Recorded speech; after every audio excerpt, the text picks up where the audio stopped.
கரூரில் துயர சம்பவம் நிகழ்ந்து 3 நாட்களாகியும் கலவரம் நடந்து ஓய்ந்தது போல் சம்பவ இடம் துயரகரமாக காட்சியளிக்கிறது. கூடுதல் தகவல்களை செய்தியாளர் மணிகண்டன் வழங்கிட கேட்கலாம். மணிகண்டன், வணக்கம். ஏற்கனவே அங்கு இந்த காலணிகளை அகற்றும் பணிகள்லாம் நடந்திருந்தது. தொடர்ந்து இன்னமும் அங்கு இந்த இடம் சீராகத்திற்கான காரணம் என்ன? மேலும் விவரங்கள் என்ன? வணக்கம். கரூர்ல இந்த 41 பேர் இந்த கூட்ட நெரிசல்ல சிக்கி உயிரிழந்த நிலையில அந்த எஸ்ஓசி எனப்படக்கூடிய குற்ற சம்பவம் என மார்க் செய்யப்பட்டிருக்கக்கூடிய இடங்கள்ல இன்னமுமே நூற்றுக்கணக்கான காலணிகளும் அதே போல பிற பொருட்களும் குவிந்திருக்கிறது. அந்த இடத்தையே ஒரு துயர நிலையிலேயே தொடர்ந்து வைத்திருக்கிறது. அந்த இடத்துல கடைகளும் திறக்காமல் அப்படியே இருக்கிறது.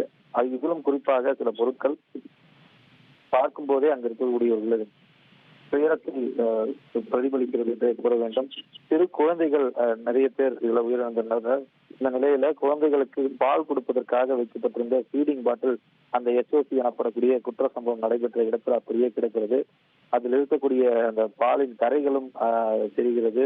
அது மட்டுமல்லாமல் அன்பளிப்பாக கொடுக்க வந்த போட்டோ ஃப்ரேம்கள், காலணிகள், கட்சியுடைய மஃப்ளர்கள், கட்சியுடைய பேட்ஜுகள் என பல விஷயங்கள் அந்த இடத்திலேயே குவிந்து இன்னும் அந்த இடத்தை அந்த துயர சம்பவம் நடைபெற்று 3 நாட்களாகியும் அந்த துயரம் குறையாத வழியிலே காட்சியளிக்கிறது. அந்த வழியாக செல்லக்கூடிய மக்கள் அதை பார்த்து சொல்லக்கூடிய காட்சிகளும் தொடர்ந்து அந்த இடத்துல நிகழ்ந்து வருகிறது.